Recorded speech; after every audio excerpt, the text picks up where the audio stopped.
This is a real-time zercher squat workout from the bottom up, okay? So I'm gonna show you how, why, who, what, when, where, whatever. So in your rack, if you're gonna zercher squat from the rack, I like to put my safeties about elbow height. Seems fair, right? Like you would wanna set your bar up that where once you get under it, it's right at the crook of your elbow's height. So that's step number one. And you can do zercher squats from the floor. And that just requires you to deadlift the bar up to your knees. You squat down and then get your elbows underneath. And then you squat up and then you just can perform squats from there. But if you're going from the rack, have it at elbow height. So now grab your desired bar, and there's a lot of folks in the zerch community that say you can use a thicker bar or the pads for your zercher squat and it would be easier on your elbows. I say personally, for me, that wasn't the case. I just like to use the normal bar. If my elbows are hurting, I will keep just a long sleeve on.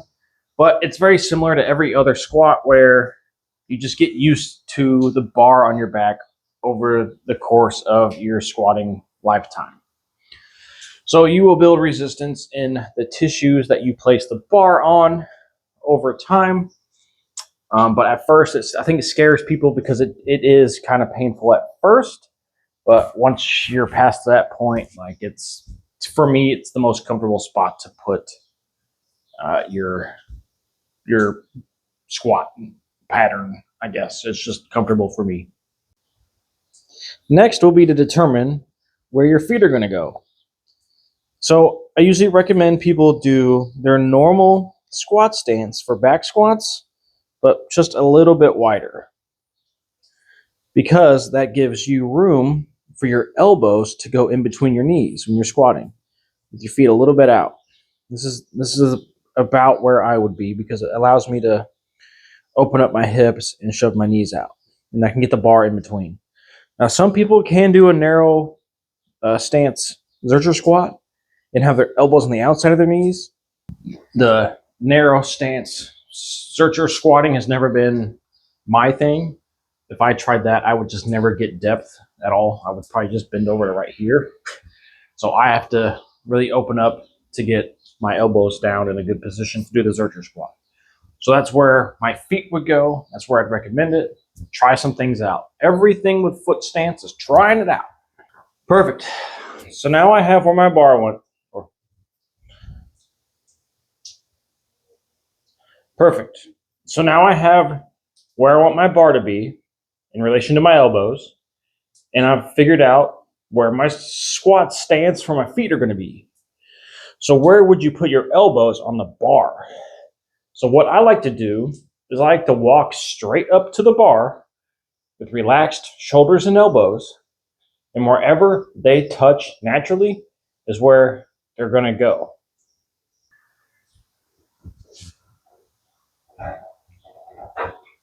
So this is where they're going to go. Okay? That's just where I walked up to, and it's natural for me. Just pick it up from there. I'm solid. However, feel free to play around with your elbow placement too. Since everyone's different, this bar is going to dig into your forearms. So put it somewhere where it's going to be the most comfortable in the least comfortable spot, if that makes sense. So walk straight up. Boom. So now what do you do? Well, since this is going to be a video for real time, I'm just going to warm up with this bar here. So for zercher squats, I just like to warm up with the empty bar. It's perfect for me. So I'm going to do everything I just said. Walk up to the bar, where my elbows naturally want to go. I like to clasp my hands together. Some people say keep it here. This is more comfortable for me. I'm going to stand up with it and let it sit. So let this bar sit where it's going to sit. If it's still rolling around, you need to figure out where this bar is going to sit without it rolling in your forearms.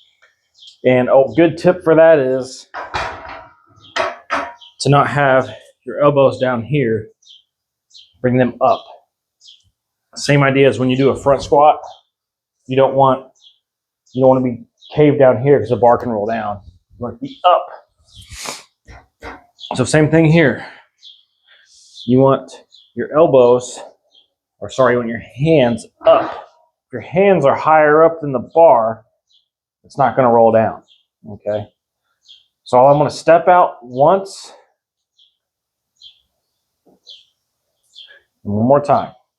So now I'm in a good position to start the squat descent. So what I'm going to do is kick my hips back and bend my knees at the same time. And I'm just doing a feeler. Again, this is my actual real warm-up. So I'm not getting as low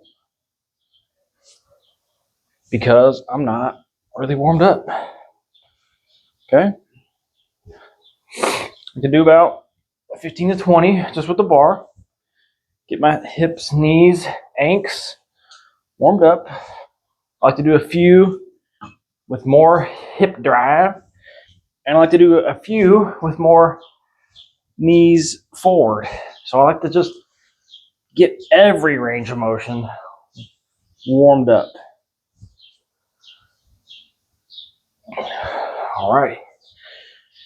Feels pretty good today. I'm just going to walk right in, set her on down. So I added a plate and I moved the camera back a little bit so you can see the entirety of my legs now. So you can see what's happening in full when looking from the front when doing your zercher squat. Now, zerchers are the secret forgotten lift, in my opinion, because they build freaking unconditional strength in your body. Like, yes, you probably can back squat more weight, but just having the weight in front of you builds this brutal power strength that I just can't really describe with words.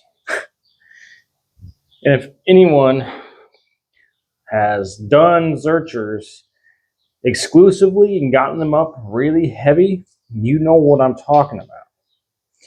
So in strongman, when they do the Conan's wheel, you see a lot of guys pass out because there's a demand for your trunk and diaphragm and all the breathing muscles to be put in a more, they're put under more stress. So it's the same thing when you're actually doing your zercher squatting. You're under that same compression and stress and pressure. So do be cautious of that. And when we get into heavier weights, I'm going to talk a bit more about that too. So here's another warm up with 135, and hopefully you can see everything going on here.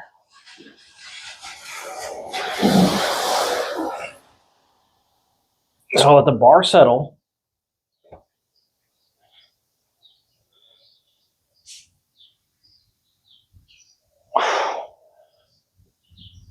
They do feel good today.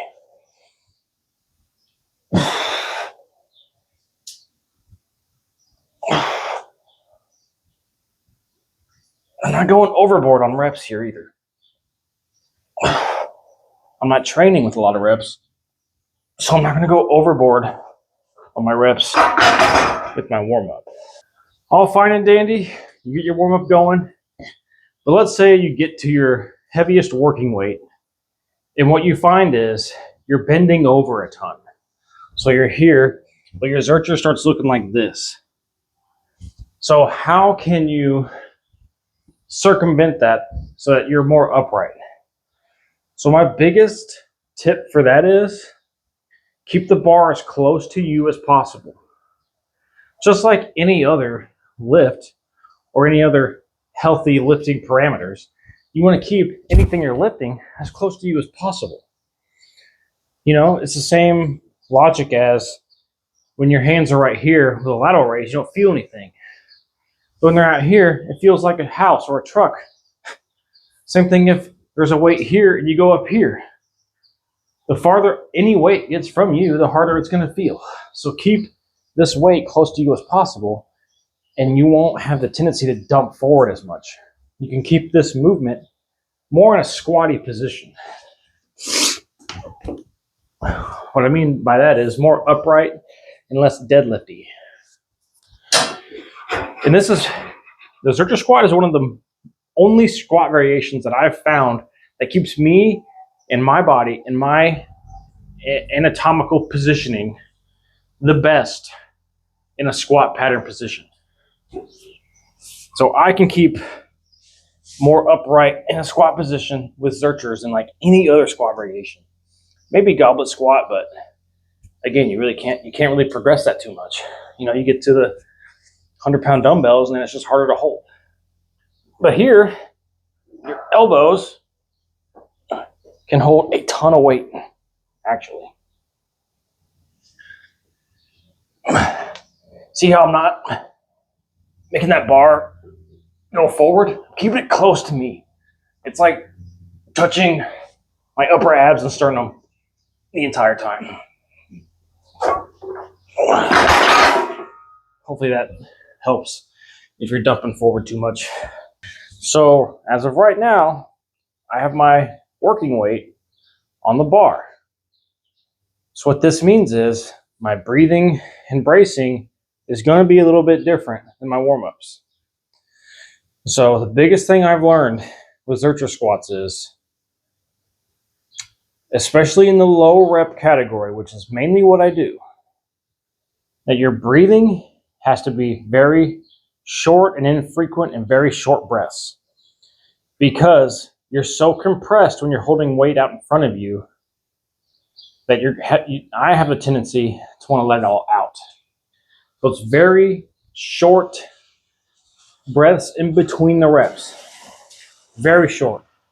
And it's almost you get a good breath from the start, and as you come out, you kind of release them. You kind of go, right? You just release a little bit.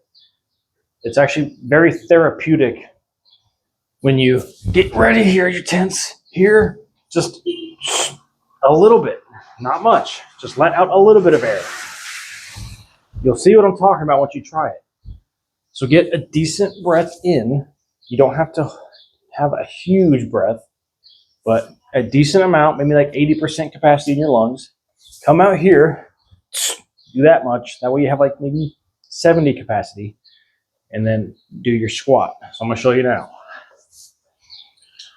So right here, decent breath and a good brace. So good belly brace. So good. Someone's going to punch you in the gut brace. Okay? You good stance. So I'm good 80% lung capacity breath. Brace.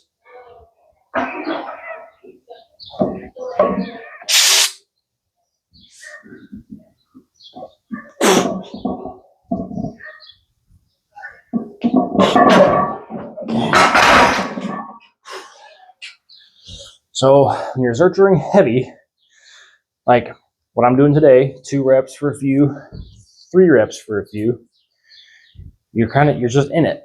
So if you're just in that, if you're in that set, just keep that breath. Don't exhale completely. It's going to fall over and it's going to crush you. So just hang out with that 80% from the start, 80% lung capacity.